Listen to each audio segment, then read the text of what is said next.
Si vous m'avez invité, c'est sans doute parce que depuis longtemps, j'ai eu à travailler sur ce sujet, j'ai écrit sur ce sujet, et c'était peut-être pour moi aussi l'occasion de revenir sur ce que j'ai écrit il y a maintenant 35 ans, parce que le livre Bruit dont nous avons parlé a été écrit avant que beaucoup de gens qui sont dans cette salle soient nés, et de faire un peu le point sur ma réflexion personnelle sur le bruit, la musique, le silence, la parole, et sur la validité d'une théorie et sur ce qu'on peut en retenir aujourd'hui et sur ce qu'on peut prévoir, non pas sur les 35 ans passés, mais sur les 35 ans à venir, dans une logique aussi symétrique. En fait, si j'ai voulu depuis si longtemps m'intéresser au bruit et au son, c'est parce que c'est un concept extraordinairement vaste qui couvre énormément de choses, depuis évidemment le bruit de la nature, le bruit de l'homme, la parole et la musique en étant une des expressions les plus belles, avec entre les deux le chant qui certainement est à l'origine et de la musique et de la parole. Et qu'il y a là une des activités humaines les plus fortes, les moins théorisées d'ailleurs, les moins regardées. Je vous suis reconnaissant d'y mêler depuis si longtemps, une réflexion, une activité transversale. Nous sommes à un moment où tout cela est en train de changer considérablement, puisque nous sommes dans des mondes où il y a à la fois de plus en plus de bruit, parce qu'il y a de plus en plus de paroles. Nous sommes de plus en plus nombreux sur cette planète à parler, et heureusement, les dictatures sont de plus en plus impuissantes et la parole humaine est de plus en plus forte. En même temps, nous sommes de plus en plus nombreux à faire de la musique et donc de plus en plus nombreux à exprimer du son, mais en même temps, nous sommes dans une période où aussi on assiste à une certaine censure d'un certain nombre de sons. Il y a d'abord la censure des sons de la nature qui, dans des sociétés de plus en plus urbaines, disparaissent. Beaucoup de jeunes d'aujourd'hui n'ont jamais entendu les bruits de la nature et n'entendront jamais dans cette vie urbaine, autrement que par des enregistrements. Beaucoup d'espèces animales se sont tues, ont disparu. Beaucoup de bruits qu'on connaissait avant ont disparu, en laissant à chaque fois la place à des bruits artificiels. Nous sommes dans un univers d'artificialisation dont le bruit est lui-même la trace la plus extrême. Tout s'artificialise, sauf la voix de l'homme, qui reste la plus forte expression de la nature. Et c'est d'ailleurs sans doute une des raisons pour laquelle le chant, la musique vocale a tant d'importance, c'est parce qu'elle donne à voir ou entendre le plus beau de ce que la nature a pu laisser encore de vivant dans l'expression sonore. C'est en même temps un enjeu tout à fait considérable de savoir si nous entrons dans un univers dans lequel le bruit sera seulement mort, un objet d'artefact, ou s'il restera un objet vivant, et si l'homme l'utilisera pour exprimer et pour avancer, pour progresser par l'expression de la parole. Mais je voudrais évidemment me centrer surtout sur les sons tels qu'ils s'expriment dans la musique et dans les bruits qui tournent autour de l'expression artistique, et pas seulement sur l'expression politique de la parole proprement dite, qui trouve sa valeur par le sens des mots et non pas par le son proprement dit. Quand j'avais écrit en 1977, donc il y a 35 ans maintenant, ce livre sur la musique, j'avais essayé de faire une théorie de ce que pouvait être la dimension historique mais prospective de l'histoire du bruit, en essayant de pronostiquer ce qui viendrait dans les 50 ans à venir comme évolution. Et je me permets, pour commencer, de rappeler ce que j'avais essayé d'organiser comme théorie, avant de voir si cette théorie tient à la route aujourd'hui, qu'est-ce qui s'est vraiment passé, et qu'est-ce que tout cela peut dire sur, non pas seulement 2012, mais 35 ans, non pas en arrière, mais 35 ans plus loin, c'est-à-dire peut-on aujourd'hui avoir un regard sur 2047 et sur ce que sera l'univers du son dans 35 ans. Ce qui a sans doute pour moi l'inconvénient annexe que ce n'avait pas en 77, c'est que j'ai moins de chances d'être là pour me faire critiquer. Lorsque, dans ce livre, j'avais essayé de théoriser l'avenir du bruit en 1977, j'avais essayé de montrer ou de démontrer que, premièrement, le bruit s'organise en musique dans la mesure où cette musique est la mise en forme du bruit qui donne à voir l'organisation d'une société qui toujours est en charge de la domestication de la violence. Il n'y a pas de société dont la fonction ne soit pas d'abord de domestiquer la violence de ses membres, et la musique elle-même, c'est la domestication de la violence du bruit. Le bruit est violence, la musique c'est sa domestication. La musique donne à voir, donne à penser, rassure, console, dans la mesure où elle nous montre que l'homme est capable de maîtriser le bruit. L'homme est capable de maîtriser la violence. Et quand on dit la musique adoucit les mœurs, ce n'est pas une phrase en l'air, c'est très important, ça renvoie à quelque chose de fondateur. D'autant plus que, et les théories anthropologiques l'ont bien montré, il y a dans l'acte de la violence un danger de destruction sociale qui ne peut durer ou s'organiser que si la violence est concentrée autour d'un bouc émissaire, ce bouc émissaire lui-même étant l'intermédiaire entre le monde des vivants et le monde de l'au-delà, l'intermédiaire étant lui-même en charge de la focalisation du bruit et de sa transformation en sens, en ordre. C'est la fonction du bouc émissaire dans toutes les traditions religieuses, et naturellement dans la musique, où la musique apparaît elle-même d'abord dans l'acte religieux, dans l'expression religieuse. La musique est au cœur de la transformation de la violence en ordre, du bruit en sens, et en sens esthétique comme mode de communication avec l'au-delà. Cette théorie-là m'a amené à une deuxième dimension, à savoir que la musique est une expression qui, avant d'être exprimée sous forme d'un acte physique, c'est-à-dire d'être chantée ou d'être jouée, est totalement virtuelle. C'est-à-dire qu'elle s'imagine ou s'écrit avec des notes, quand on commence à l'écrire ainsi, et qu'elle est donc du domaine du signe, avant même d'être du domaine de la matière. Les domaines du signe ont cette caractéristique particulière d'être des domaines d'exploration très rapide. Tous les domaines qui obéissent à la loi des signes et non pas de la matière peuvent être explorés beaucoup plus vite que les domaines de la matière, et donc le champ des possibles est plus vite connu, au point même qu'on arrive beaucoup plus vite que dans le champ de la matière à faire exploser, à arriver aux limites d'un paradigme, et donc à le faire exploser pour en chercher un autre. Et donc c'était tout naturel que de penser que la musique étant un lieu d'exploration des signes, elle devait être un lieu qui arrivait plus vite aux limites que les domaines matériels qui sont contemporains, et que donc les changements, les points de rupture dans la musique allaient être en avance sur les points de rupture dans le reste de la société. Il n'y a d'ailleurs pas beaucoup d'autres domaines qui sont le pur domaine des signes. Il y a les mathématiques, et toutes les théories qui tournent autour des mathématiques, et il y a curieusement d'ailleurs aussi les domaines de la finance, qui sont eux aussi du domaine du signe pur, puisque ce sont des calculs, des formes de mathématiques, qui eux aussi, et il y a de fascinantes comparaisons à faire entre, j'y reviendrai tout à l'heure, entre la finance et la musique, dans la façon dont ils explorent le champ des possibles et arrivent à des crises du même type les unes que les autres. En 1977, j'avais essayé de montrer qu'il y avait plusieurs étapes dans l'organisation politique qui étaient précédées chacune de phases, d'étapes dans l'organisation musicale.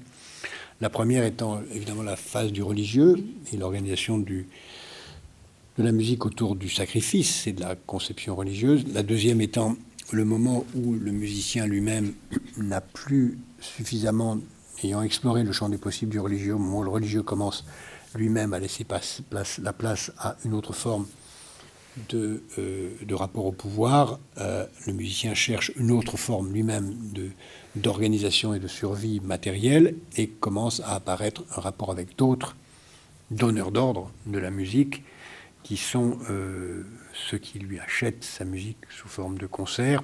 Et c'est le basculement qui se produit autour du début du XVIIe siècle vers la représentation, qui commence d'abord à être une représentation dans l'église, puis une représentation dans le palais du prince, puis une représentation dans les salons bourgeois, puis une représentation dans les salles de concert, dans lesquelles les gens de la bourgeoisie peuvent acheter un billet. La représentation, qui apparaît en musique un peu avant de réapparaître au théâtre, parce qu'évidemment il y avait des représentations théâtrales et musicales de nature essentiellement religieuse dans les temps très anciens, en particulier dans le monde grec. La réapparition de la musique avec un paiement à l'acte, une rémunération de l'acte, renvoie assez précisément à deux choses. Premièrement, l'émergence de l'économie de marché. On paye à l'acte, et non pas de façon abstraite dans la communication de la musique dans une opération religieuse, dans laquelle on paye sous forme de sacrifice ou d'offrande, ce qui revient à une métaphore de sacrifice. Et deuxièmement, non seulement c'est l'économie de marché qui apparaît, mais c'est la représentation au sens politique qui apparaît en musique avant d'apparaître en politique. Donc la musique annonçait clairement la double représentation, le marché et la démocratie. L'un donnant le spectacle de la vie des autres, et puisque quand on consomme des objets, c'est que d'une certaine façon, on consomme la vie de ceux qui les ont fabriqués ou les ont vécus, et la représentation politique, c'est l'affichage de ce que ceux qui nous représentent vivent à notre place l'exercice du pouvoir. Et puis, la musique elle-même explore le champ du possible lié à cela assez vite, et dans l'organisation de la musique apparaît assez vite, disons au début du XIXe siècle, toute une série d'événements qui vont créer la rupture de cela, qui sont l'émergence de ce que la musique ne peut plus se contenter simplement d'être une représentation dans une salle, mais a besoin de ce que la salle, disons, privée, grandisse, puisque le champ des possibles exige d'aller plus loin, donc les orchestres mettent à grandir, il faut un chef d'orchestre, et puis la diffusion musicale ne peut plus se contenter de la représentation dans une salle pour un petit public, il faut une explosion, et l'explosion commence avec le gramophone, la reproduction en série, et qui va continuer avec toutes les autres formes de diffusion de la musique jusqu'à aujourd'hui, Internet et toutes les formes de diffusion de masse que la musique va connaître. Disons le gramophone, 1880, la radio, 1920, puis Internet dans les années 2000. Ça, c'était ce que j'ai appelé dans ce livre la répétition, c'est-à-dire que la musique devient un lieu de répétition, elle doit se reproduire en série, et là aussi, elle apparaît comme mode de répétition, à la fois comme un modèle économique plus efficace que le modèle précédent, plus vaste, mais aussi avec beaucoup d'incertitudes et avec une rupture du modèle précédent, celui de la salle fermée, et aussi une interférence entre la répétition en termes de modèle économique et la répétition en termes de modèle esthétique, puisqu'on a à la fois un modèle musical autour de la représentation qui part de la musique baroque jusqu'à la musique romantique, et on a une musique de la répétition qui commence avec tous les musiques qui vont se servir de l'idée de répétition comme un processus musical dont évidemment on trouve des traces dès la fin du XIXe siècle dans beaucoup de musique, et puis dont on a tout au long du XXe siècle beaucoup d'expressions avec l'émergence des musiques répétitives tout au long de cette période sous différentes formes, qu'elles soient occidentales, africaines, technologiques, etc.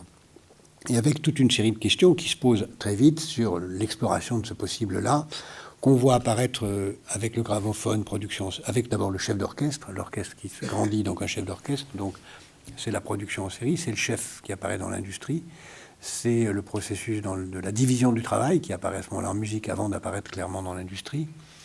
C'est l'ouvrier, le musicien c'est l'ouvrier, avec l'individu qu'on doit préserver et qui se préserve sous forme de soliste dans le concerto, qui est une façon de préserver l'individu dans la masse de la société industrielle.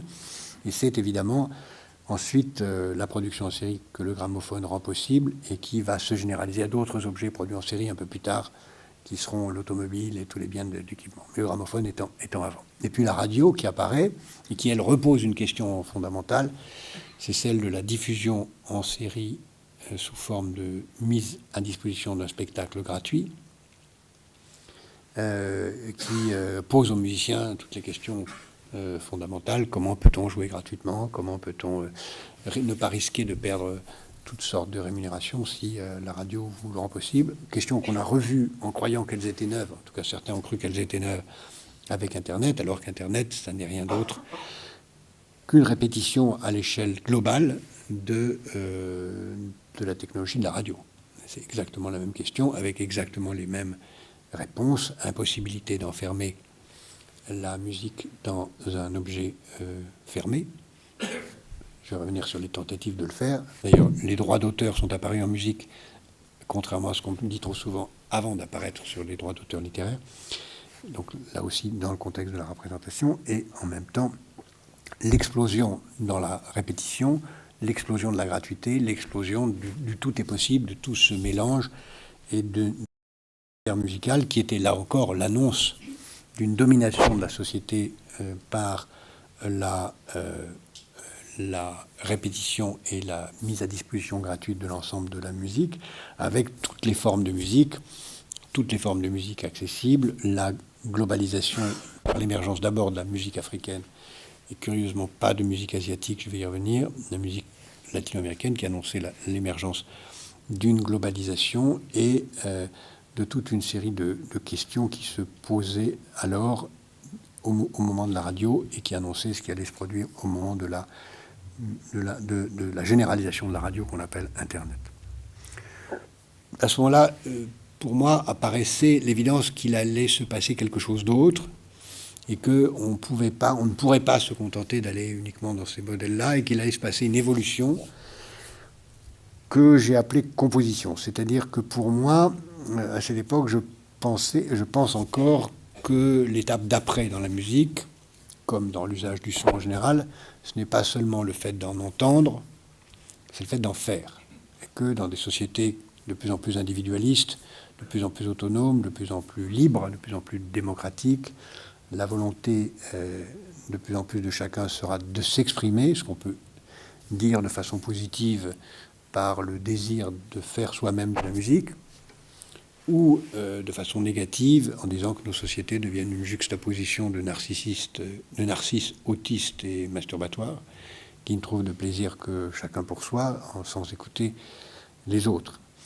Et mon pronostic était et reste qu'une des grandes évolutions du rapport à la musique, qui est prémonitoire de l'évolution du reste de nos sociétés, allait être et va être une évolution dans laquelle chacun, au lieu de ne faire qu'écouter la musique, soit sous forme de concert, soit sous forme de toutes les formes de sa mise à disposition de toute nature qu'offre la technologie, va de plus en plus se tourner vers le fait de faire de la musique, d'en faire soi-même, pour soi-même, avec des instruments plus ou moins variés. Face à tout cela a eu lieu, ces évolutions ont eu lieu, la prolifération du son par Internet qui s'annonçait dès les années fin 70 par l'émergence le début de ce qu'on pouvait voir avec l'ordinateur portable a commencé à prendre place et évidemment Internet en a été l'expression majeure. Ce qui s'est produit aussi en plus, c'est qu'on a assisté, je l'ai dit il y a un instant, dans cette prolifération à un silence de la nature remplacé par le bruit humain, mais aussi à une bataille qui pour moi est une bataille d'arrière-garde, c'est en tout cas mon pronostic, c'est-à-dire la bataille sur le respect du droit de propriété musicale sous forme du cryptage ou du contrôle de la production musicale dans Internet, que je crois être une bataille d'arrière-garde perdue d'avance par tous ceux qui le tentent, parce que la capacité d'échapper, même les modèles les plus classiques, les plus apparemment réussis, me semble-t-il, vont perdre la bataille de la fermeture, parce que les technologies d'ouverture sont les plus grandes possibles, avec deux modes de rémunération qui sont en train de surgir, qui sont les mêmes que ceux de la radio ou de la télévision, la publicité et la redevance. La publicité sur les modes de communication de la musique, comme on le voit sur certains sites comme Spotify par exemple, ou la redevance comme on le voit dans la revendication de licence globale, ou comme on le voit dans les licences globales privées que sont les abonnements à des plateformes spécifiques, c'est-à-dire de la plateforme de Apple ou de la plateforme des majors. On va donc vers une collectivisation du droit d'auteur avec une plus grande mise en commun de la musique avec une expression de la rémunération purement statistique. Autre chose à laquelle on a assisté, qui était aussi prévisible et que j'avais essayé d'exprimer à cette époque, c'était que à partir du moment où la musique devenait de plus en plus vaste et de plus en plus prégnante et présente, on allait s'apercevoir qu'elle avait un rapport extrêmement profond au temps. D'au moins deux façons contradictoires. La première, c'est que la musique, quand on l'écoute, ça prend du temps. Et que le temps qu'on prend à écouter de la musique, c'est un temps qu'on ne peut pas utiliser autre chose, mais c'est un temps aussi, curieusement, qui est un enregistrement du temps qu'on a déjà passé à écouter la même musique. Quand vous écoutez une œuvre, vous n'écoutez pas que l'œuvre, vous avez aussi le souvenir qui s'inscrit de toutes les autres fois où vous avez écouté cette œuvre. Ce qui fait qu'on a un regard sur l'œuvre complètement différent suivant le nombre de fois ou les façons dont on l'a écoutée. Premier rapport au temps, l'intensité du temps vécu dans le rapport à la musique. C'est le temps de la représentation. Et deuxième rapport au temps, c'est le temps de la répétition, dans lequel la musique n'est plus du temps vécu, mais c'est du temps stocké. Et l'un est du temps vécu, c'est du temps qu'on passe vraiment intensément, qu'on vit, l'autre est du temps stocké, c'est-à-dire en fait que lorsqu'on regardait une discothèque, ou lorsqu'on regarde une collection de CD, ou lorsqu'on regarde la mémoire virtuelle de son ordinateur, en réalité, on ne regarde pas une bibliothèque, mais on regarde du temps. Et au fond, profondément, en fait, ce qu'on regarde, c'est le temps qu'on pense inconsciemment avoir encore à vivre, parce que naturellement, on ne peut pas imaginer qu'on va mourir avant d'écouter toute la musique dont on dispose. Et donc, le stockage de la musique, comme le stockage de livres d'ailleurs, c'est une façon de conjurer le rapport à la mort. C'est toujours le rapport à la mort, donc le rapport à la violence, ce qui nous ramène à l'origine principale de la musique. On conjure la mort par le rapport au temps qu'on a dans une musique qu'on n'écoute plus, mais qui est simplement une façon d'accumuler. On voit très bien, les accumulations infinies sont des façons de se consoler ou de conjurer. Consoler, conjurer, c'est deux choses très proches, puisque l'un est après et l'autre est avant l'acte de deuil, du rapport qu'on peut avoir avec la mort.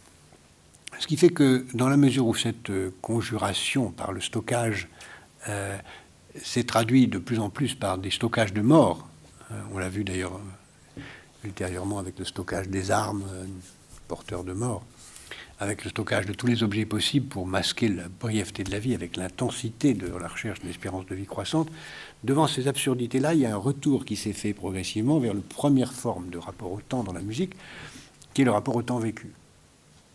Et ce qui fait qu'on a assisté tout naturellement, depuis peu de temps, à ce que, alors que pendant très longtemps, les concerts ont été vécus comme une façon de faire de la communication pour faire vendre les objets musicaux, l'inversion est en train de se faire où les objets musicaux ne sont qu'un moyen de faire payer les gens pour aller au concert. Parce qu'on attache beaucoup plus d'importance au temps vécu, puisqu'on a compris que la seule chose rare, c'était pas l'information, puisqu'elle circule gratuitement. Ce n'était pas la musique, puisqu'elle est libre, et malgré toute tentative de l'enfermer, de la bloquer, elle est libre. La musique est libre, elle est par nature gratuite. La seule chose qui n'est pas gratuite, c'est le temps qu'on peut passer avec un artiste, comme le temps que nous passons ensemble aujourd'hui, qui lui a lieu une seule fois, et est un temps d'une intensité très particulière. Et donc, tout naturellement, la prise de conscience de l'importance du temps a fait qu'il s'est produit une inversion dans le rapport à la musique, avec une inversion qui s'est traduite en inversion de la valeur relative des choses, avec un retour à l'importance fondamentale de la représentation face à la répétition, qui d'ailleurs renvoie profondément aussi à, plus généralement, à la volonté plus vaste de se faire entendre, non seulement entendre quelqu'un qui s'exprime ou un concertiste qui s'exprime, mais la volonté de se faire entendre, de faire soi-même de la musique, d'utiliser pleinement le temps, non seulement comme un spectateur passif, mais comme un acteur qui se traduit dans la musique, mais aussi dans la société par la volonté de prendre le pouvoir, de la décentralisation et de toutes les formes d'expression.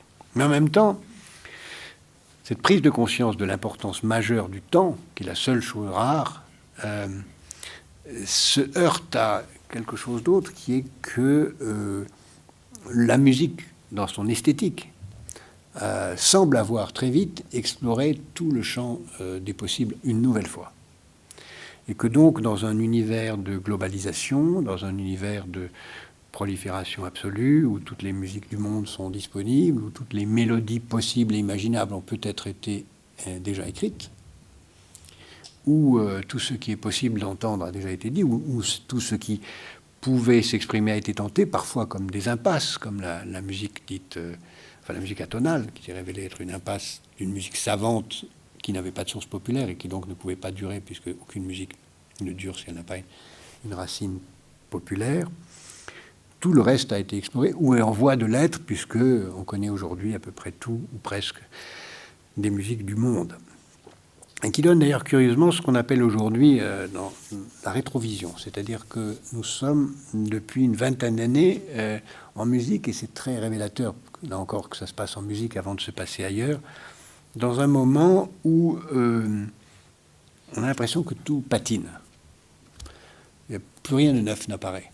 Aucune mélodie nouvelle, véritablement nouvelle, aucune forme musicale nouvelle, en tout cas en Occident, aucune forme même de révolte musicale apparaît véritablement, aucune envie neuve ne surgit, au point même que on voit, et ceci est une banalité mais qu'il faut redire parce qu'elle est très importante pour ce qui suit, on voit venir une sorte de nostalgie dominante dans le rapport à la musique, où non seulement il y a une croissante demande de musique dite classique, c'est-à-dire la musique vraiment ancienne, mais aussi une nostalgie de la musique d'il y a 20 ans. Toujours d'il y a 20 ans. Comme si les jeunes générations ne trouvaient pas de forme propre d'expression musicale de révolte depuis, disons, 20 ans à peu près. Et c'est vrai que lorsqu'on regarde beaucoup d'attitudes de jeunes à l'égard de la musique, ils envient ceux qui ont été contemporains des Beatles, ou au mieux ceux qui ont été plus récemment contemporains des hip-hop, mais tout ça c'est il y a 20 ans. Et depuis 20 ans, on sent qu'il y a une sorte d'arrêt, on ne voit pas surgir, où que ce soit, et on pourrait imaginer que ça surgisse quelque part en Afrique, quelque part en Amérique latine, quelque chose qui l'emporte, une nouvelle vague d'expression de la violence, de la révolte, du rêve, de l'art. Sans doute est-ce que c'est aussi signifiant, révélateur d'un phénomène qui apparaît un peu plus tard, c'est la crainte du déclassement. La crainte du déclassement, c'est des générations qui pensent vivre moins bien que les générations précédentes, qui est une autre façon de dire le sentiment qu'avant c'était mieux, et donc que musicalement aussi avant c'était mieux. Donc le fait de dire que musicalement c'était mieux avant, c'était annonciateur de ce qu'on dit maintenant, que le déclassement est devant nous. C'est-à-dire que demain sera moins bien qu'aujourd'hui dans beaucoup d'autres domaines que celui de la musique. Alors, qu'est-ce que ça veut dire? Est-ce que ça veut dire que nous sommes à la fin de la musique, parce qu'elle aurait exploré tout le champ des possibles, parce qu'il y aurait une telle masse de disponibilité qu'on n'aurait plus rien à entendre, et que la musique a fini son temps, et que aujourd'hui serait en train de venir soit le temps d'autres sensations peu explorées. Par exemple, on a très peu exploré le toucher, qui est très exploré dans l'érotisme ou la sensualité, mais qui n'est pas exploré comme forme d'art autre que intime.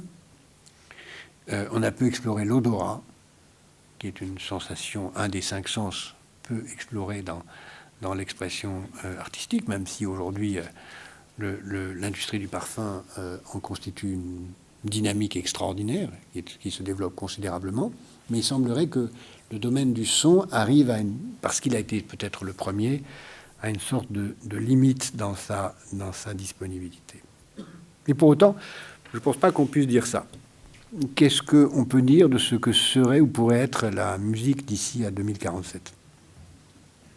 Alors, en 2047, je ne sais pas s'il existera encore des enregistrements de notre conversation, mais je vais me risquer quand même avec quelques pistes. D'abord, je pense qu'en 2047, nous serons 9 milliards à peu près. Il y aura eu beaucoup de troubles, beaucoup de technologies nouvelles, beaucoup de difficultés, mais il y aura certainement une chose qui durera, c'est que les hommes aimeront écouter les musiques d'avant. Je pense qu'on écoutera toujours les musiques religieuses du Moyen-Âge, qu'on écoutera toujours les musiques africaines, qu'on aura découvert beaucoup de musiques indiennes qu'on connaît mal aujourd'hui parce que nous sommes peu habitués à leur syntaxe musicale, qu'on aura découvert beaucoup de musique chinoise qu'on connaît mal parce que la musique chinoise est elle-même extrêmement austère. On aura découvert beaucoup de musique ou de formes d'expression musicale complètement étranges pour nous. Je pense en particulier à la musique mongolienne, enfin des musiques très différentes qui nous sont encore aujourd'hui étranges et qui vont nous occuper. Et je pense qu'on écoutera toutes les musiques, tout le monde écoutera toutes les musiques. Ça, c'est certain. Je pense qu'on l'écoutera de façon gratuite. Je ne pense pas que la musique sera rémunérée. Elle circulera dans des univers virtuels de plus en plus vastes et libres. Pour ce qui est de la forme d'expression musicale, bon, tout le monde fera encore de la musique de toutes les façons possibles, avec tous les instruments. Je pense que ce qui va surgir, ce qui commence à surgir, et qui, à mon avis, va prendre beaucoup d'importance avec le temps, c'est la musique en réseau. Je crois que là, nous avons une piste de changement à la fois de technologie musicale, de rapport à la musique, d'esthétique musicale, de composition, d'écoute de la musique très nouvelle qui est en train d'apparaître, à peine de façon embryonnaire, mais qui, à mon avis, va prendre beaucoup d'ampleur. C'est le réseau. Je crois que les réseaux, retenez ce mot qui est pour moi vraiment structurant de notre avenir, et qu'il a encore commencé par la musique, puisque les premiers réseaux de peer-to-peer, c'est de la musique, mais c'est de la musique, ce sont des réseaux extraordinairement sommaires, puisque ça consiste simplement à ce que je vous mette à disposition ma bibliothèque musicale, et vous mettez à votre disposition, d'une certaine façon, je vous mets à disposition le temps rêvé de ma vie, le temps stocké que j'ai chez moi, et vous mettez à ma disposition le temps rêvé de votre vie. Nous échangeons des temps rêvés, et nous rêvons ces temps, et nous les échangeons dans la limite de la prison du temps dont nous pouvons tenter à peine d'espérer échapper. Mais beaucoup plus que ça, je crois que la musique en réseau, ça va être le fait d'en faire en réseau. Si vous poussez très loin, ça veut dire quoi? Ça veut dire que, avec des technologies qui commencent à exister, ce que je vous dis, ce n'est pas de la science-fiction, ça existe déjà, on aura un orchestre composé de musiciens qui seront 2, 3, 10, 50, 3000, 10 000, qui seront dans le monde entier. Ils seront composés de gens qui se connaîtront ou qui ne se connaîtront pas, qui seront en réseau aléatoire ou pas, qui formeront des orchestres plus ou moins provisoires, ils feront de la musique ensemble. Et qui feront de la musique soit pour un autre réseau qui viendra les écouter, soit seulement pour eux-mêmes. Et d'ailleurs, qui se rendront compte que écouter de la musique, la même musique, en étant dans l'orchestre ou en étant spectateur, c'est pas du tout la même chose. Pour moi, qui ai une petite expérience de soliste, musicien et de chef d'orchestre, je peux vous dire qu'écouter un concerto de Ravel, par exemple, en étant au piano, en étant dans la salle ou en étant chef d'orchestre, c'est 3 œuvres complètement différentes. Totalement différentes. Et je pense que ce qui va venir, c'est cette sensation totalement différente d'être dans la musique en étant en train d'en faire, avec des compositions très différentes. Et là, ça ouvre des perspectives gigantesques à la créativité musicale, qui naturellement suppose que les technologies dont nous disposons fassent des progrès, et qui, à mon avis, sont des progrès qui sont aujourd'hui pas loin d'être disponibles. Au-delà de ça, il me semble bien sûr que on aura d'autres formes qui vont apparaître, qui vont mêler la musique avec les autres sons, les autres sens. Les hologrammes, qui commencent à exister maintenant, qui peuvent s'exprimer, les hologrammes porteurs de sons ou instrumentistes qui accompagnent le son que vous pouvez commettre, l'œuvre d'art dont l'expression balbutiante s'appelle installation, qui est une forme extrêmement balbutiante de ce qui va apparaître dans des œuvres complètes, utilisant tous les sens, me semble devoir faire disparaître la musique à l'intérieur d'un ensemble total de l'ensemble des sens. Et lorsqu'on va aller vers des œuvres qui commencent à exister de façon extrêmement maladroite et sommaire, dans lesquelles on sera plongé dans une œuvre, à l'intérieur d'une œuvre, dans laquelle le son, l'odorat, le toucher seront mis à contribution de la même façon. Ça, c'est l'œuvre de l'artiste. Car même si nous aurons cette possibilité infinie d'être en réseau avec tous les autres pour faire de la musique, je crois malgré tout que la spécificité de l'artiste ne disparaîtra pas. Il me semble que c'est peut-être une des grandes constantes de l'histoire humaine, en tout cas à 35 ans d'ici, 35 ans c'est demain matin, le fait que des artistes vont se révéler capables de penser des œuvres neuves dans des technologies nouvelles ne devrait pas être remise en question. Elles viendront d'ailleurs, elles viendront de gens qui sont capables d'utiliser ces technologies tout en étant des artistes, comme on l'a vu d'ailleurs tout au long des époques. C'est toujours l'émergence d'une technologie qui a rendu possible un art nouveau. S'il n'y avait pas eu l'invention, enfin la modification des technologies de l'acier, on n'aurait pas eu l'impressionnisme, puisqu'il fallait des petits tubes de peinture pour aller pouvoir peindre en extérieur. Donc le lien entre la technologie et l'art est extrêmement vaste. Et je pense qu'il y aura dans ces nouvelles technologies dont je viens de parler, en particulier dans l'expression en réseau et dans la multiplicité, la mise en commun de tous les sens dans une même forme d'expression artistique, des champs considérables de nouveautés. Qu'est-ce que ça dit du monde ?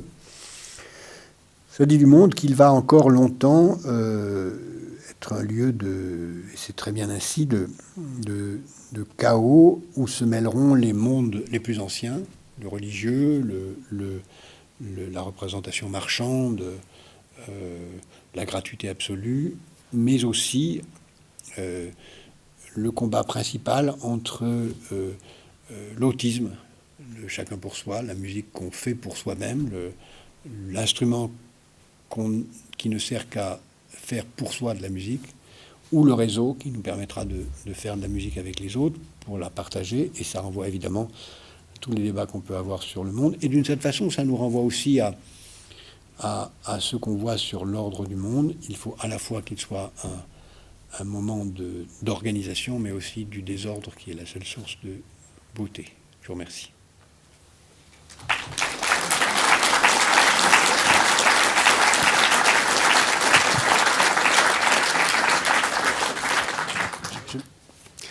Nous avions prévu quelques questions, donc je crois que c'est le moment de pouvoir lancer le débat.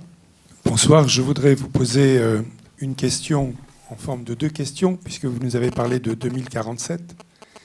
Ne croyez-vous pas que le silence de mort qui règne sur les grandes cultures OGM, essentiellement d'ailleurs, vous le savez, en Amérique du Sud, est une alerte sur le devenir de ce qu'on appelle aujourd'hui l'Anthropocène? Et pour élargir cet aspect de l'univers sonore, ne croyez-vous pas que si nous percevions ou si nous étions à percevoir les infrasons et les ultrasons dont nous sommes de très gros pollueurs à l'échelle de la biodiversité, nous ferions peut-être plus attention à notre machinisme? Je pensais à des tas de questions, mais les OGM, je ne les imaginais pas ici. Mais ça fait partie de tous les lieux de silence du débat public. Plus vaste. Il y a beaucoup de sujets sur lesquels il y a un silence du débat public.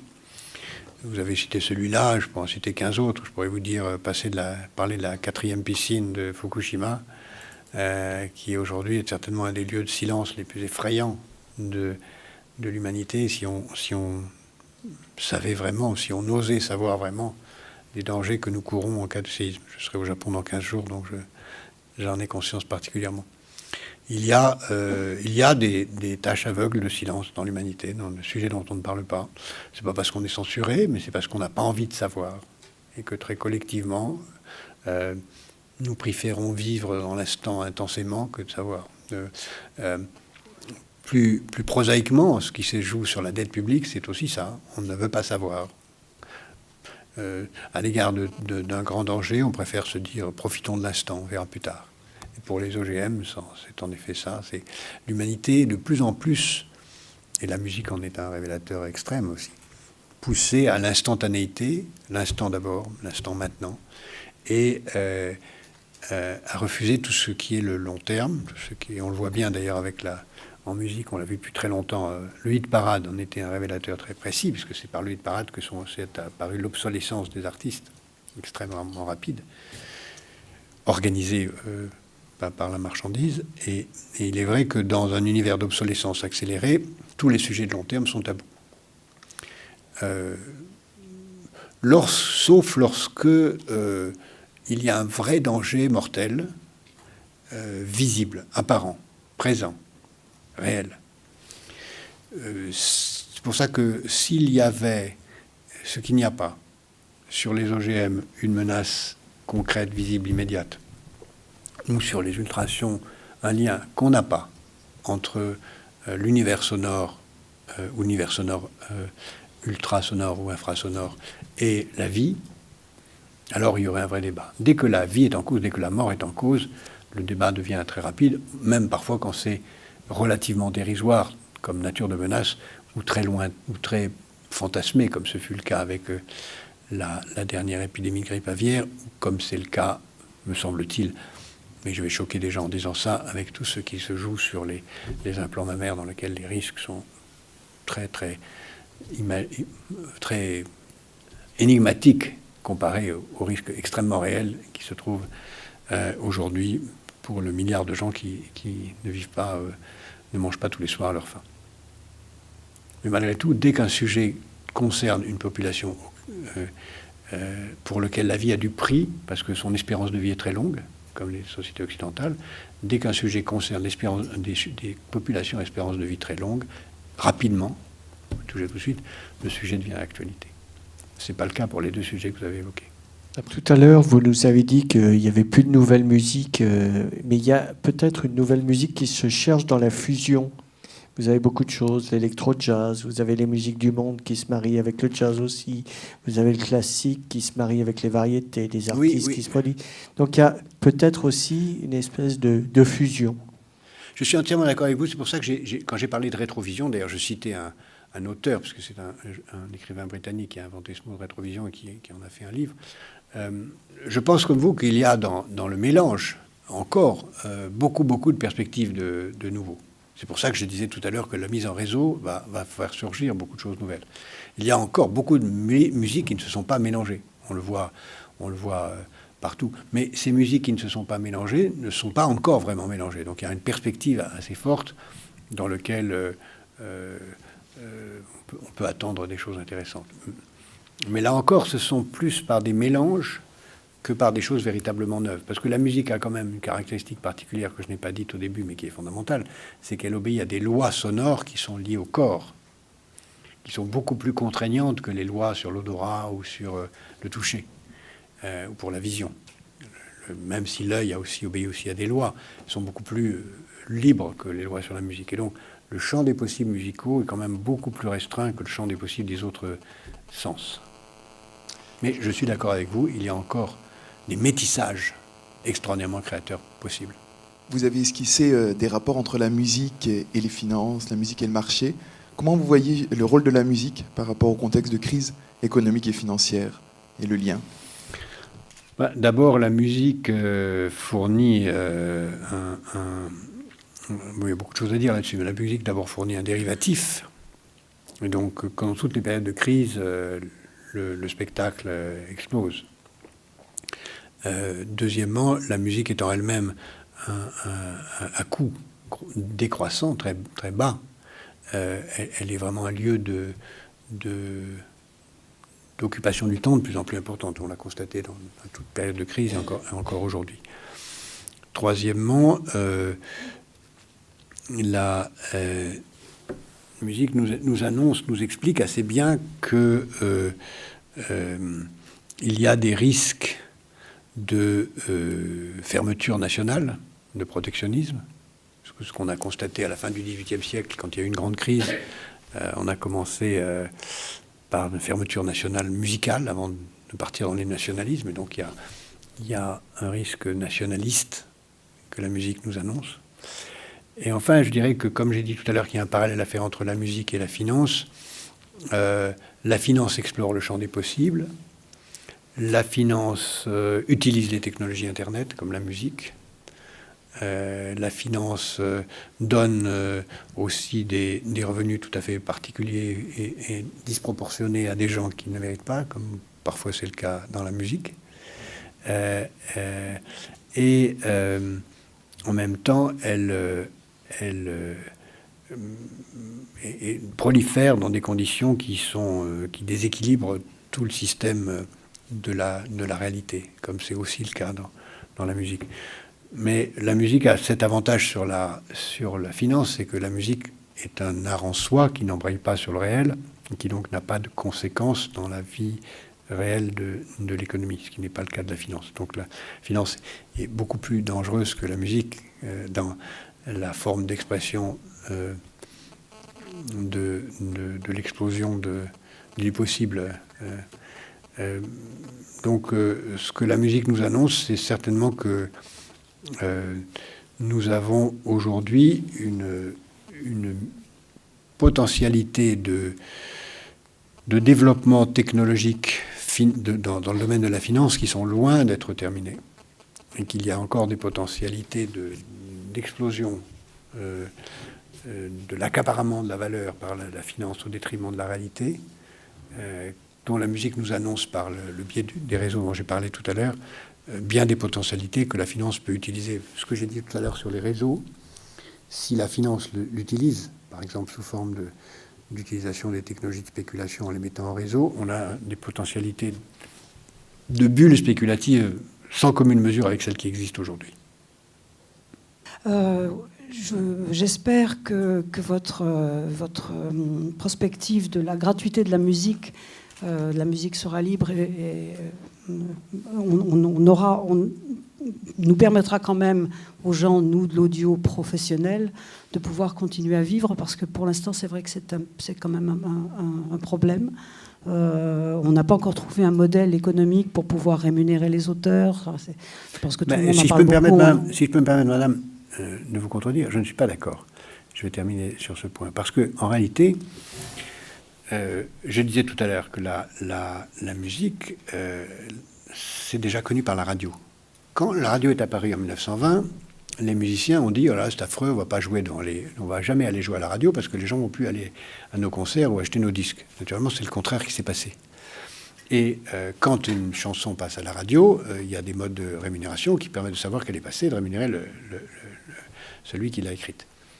Aujourd'hui, on est en train de confondre deux choses, pour parler concrètement de la loi qui est en vigueur. On est en train de confondre faut-il savoir si M. Durand a écouté Wagner et Johnny Hallyday, ou faut-il savoir combien de personnes ont écouté Wagner et combien de personnes ont écouté Johnny Hallyday? Johnny Hallyday se moque de savoir si M. Durand l'a écouté.